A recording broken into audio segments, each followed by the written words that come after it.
Hello students, welcome to my channel Sahaj and Saral Shiksha. Today we are going to discuss about some important questions and answers from the poem Animals by Walt Whitman. Walt Whitman e likha Animal কবিতাটোৰ কিছু important question আৰু answer বিষয়ে আমি আলোচনা কৰিবলৈ গৈ আছো আৰু এই প্ৰশ্নবোৰ প্ৰায় মেট্ৰিক পৰীক্ষাত অহা দেখিবলৈ পোৱা যায় গতিকে প্ৰথম প্ৰশ্নটো লওঁ আহা Why did the poet feel more at home with animals than human? কবিয়ে মানুহতকৈ এনিমেলৰ লগত কিয় বেছি সহজ অনুভৱ কৰে Animals are not complicated and false like human beings. So the poet felt more at home with animals than humans. Animalবোৰ মানুহতকৈ বহুত বেছি সৰল আৰু মিছলিয়া নহয় মানুহবোৰ হল complicated বহুত জটিল আৰু মিছলিয়া আৰু সেই কাৰণে কবিয়ে এনিমেলক বেছি ভাল পায় বা এনিমেলৰ লগত বেছি সহজ অনুভৱ কৰে দ্বিতীয়টো প্ৰশ্ন লওঁ How do animals accept their conditions? এনিমেলে হিয়তৰ conditions অৰ্থাৎ অৱস্থাক কেনেদৰে গ্ৰহণ কৰি লয় They animal do not complain about anything in their life. এনিমেলে কেতিয়াও যিকোনো পৰিস্থিতিতে তেওঁলোকৰ জীৱনত ঘটা কিবা বেয়া ঘটনাই হওক বা যিয়ে হওক কমপ্লেইন নকৰে আপত্তি নকৰে They are simple, self-contained, satisfied and are not after owning things. Animalবোৰ hall simple, সহজ সৰল, self-contained, সন্তুষ্ট হৈ থাকে আত্মসন্তুষ্ট, satisfied অৰ্থাৎ তেওঁলোকে satisfied সন্তুষ্ট হৈ থাকে আৰু তেওঁলোকে not after owning things অৰ্থাৎ বস্তুবোৰ নিজৰ কৰি লোৱাৰ যেটো তেওঁলোকৰ মানুহৰ যেটো ইচ্ছা সেই ইচ্ছাটো এনিমেলৰ নাথাকে They do not weep for their sins and not cry over their unfavorable conditions. Animal কেতিয়াও নিজে কৰা বেয়া কামৰ বাবে নাকান্দে আৰু কেতিয়াও তেওঁলোকৰ unfavorable condition অৰ্থাৎ বেয়া অৱস্থাৰ কাৰণে কেতিয়াও কান্দা কাটা নকৰে বা হুলস্থুল নকৰে যেটো সাধাৰণতে মানুহে কৰে Next question লৈ আহিছো What quality of the animals mesmerizes the poet? Animalৰ কোনটো কোৱালিটি বা গুণে কবিক mesmerize কৰি তোলে অৰ্থাৎ মুগ্ধ কৰি তুলিছিল Animals are very mild and self-contained. Animalবোৰ হল বহুত শান্ত আৰু আত্মসন্তুষ্ট They do not complain about things. আৰু হিয়তে কেতিয়াও কোনো অৱস্থাতে কোনো পৰিস্থিতিতে কমপ্লেইন নকৰে They do not spend sleepless nights. হিয়তে কেতিয়াও বিনিদ্ৰ নিখা পাৰ নকৰে repenting over their sins হিয়তে কৰা পাপৰ বাবে হিয়তে কেতিয়াও কান্দা কাটা নকৰে বা নিখা টোপনি নমৰাকে হিয়তে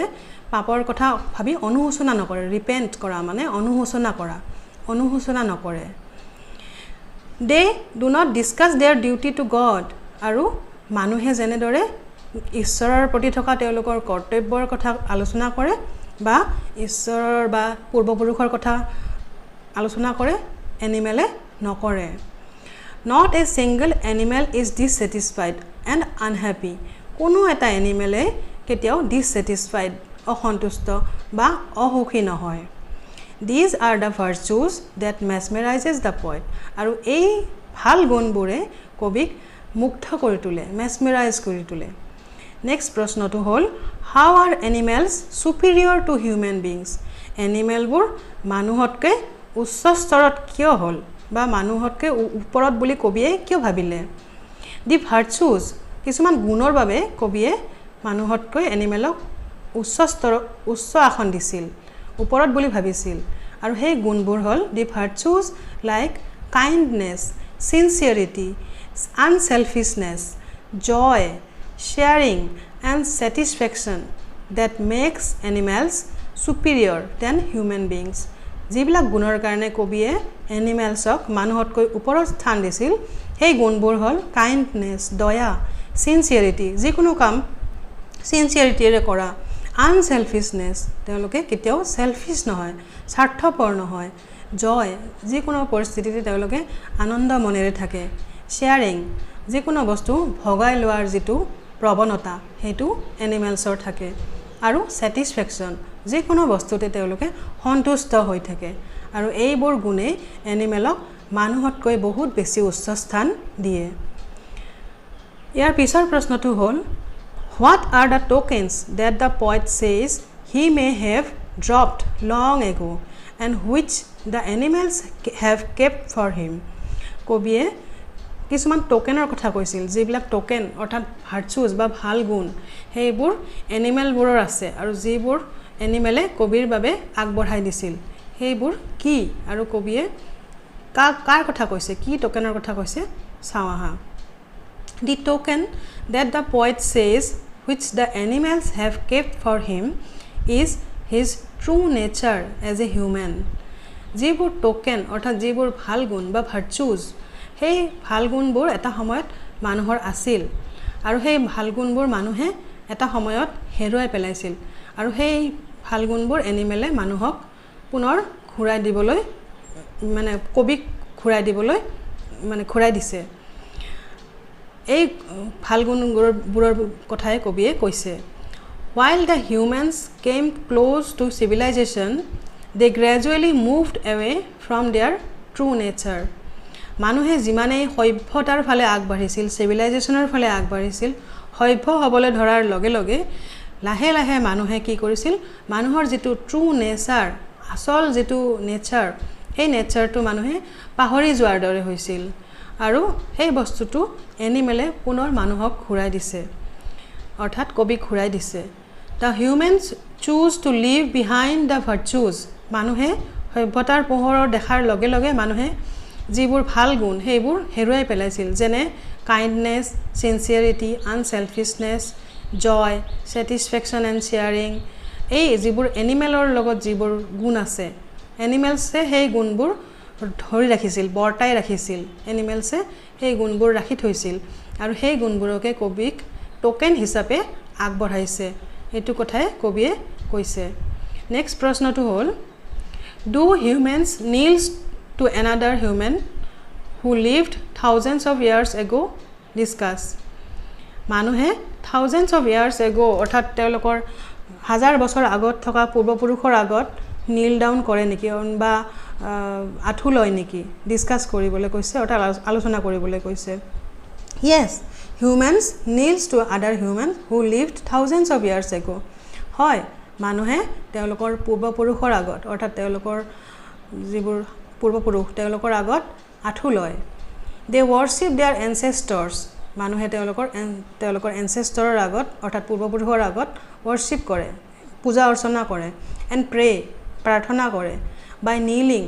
আঠু কাঢ়ি পেলাই বা আঠু লৈ পেলাই তেওঁলোকৰ আগত পূজা অৰ্চনা বা প্ৰাৰ্থনা কৰে in front of their portraits সিহঁতৰ portraits আগত লৈ মানে তেওঁলোকৰ ছবি আগত লৈ তেওঁলোকৰ পূৰ্বপুৰুষক সন্মান জনায় বা পূজা অৰ্চনা কৰে They hold religious sermons and ceremonies in their memory আৰু সিহঁতে কি কৰে সেই পূৰ্বপুৰুষৰ কাৰণে ৰিলিজিয়াছ sermons কিছুমান কৰে কিছুমান ধৰ্মীয় অনুষ্ঠান কৰে আৰু ceremonies কৰে যিবোৰ এনিমেলে নকৰে কিন্তু মানুহে সেই কামটো কৰে Next প্ৰশ্নটো হ'ল What does the poet wish to do at the beginning of the poem? কবিতাটোৰ আৰম্ভণিতে কবিয়ে কি হ'বলৈ বিচাৰিছিল The poet wishes he could transform and become one with animals. কবিয়ে মনে মনে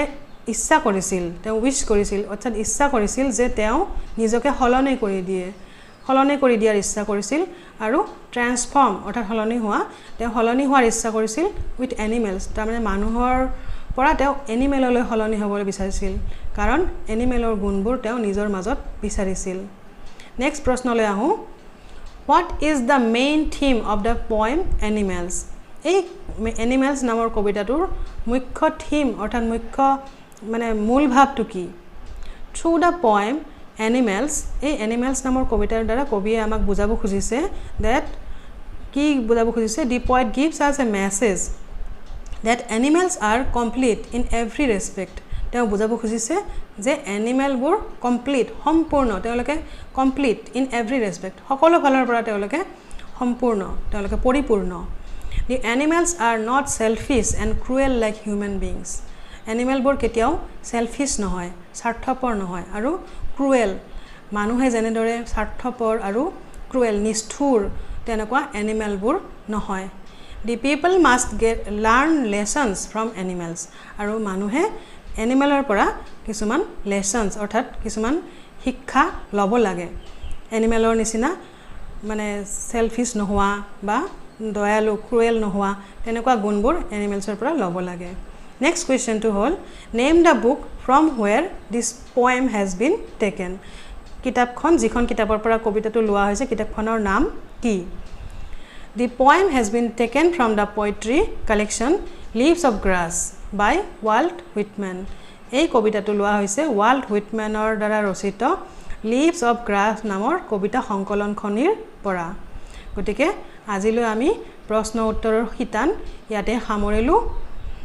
আৰু আগলৈও মই নতুন নতুন ভিডিও তোমালৈ আনি থাকিম তোমালোকে চাই থাকিবা থ্যাংক ইউ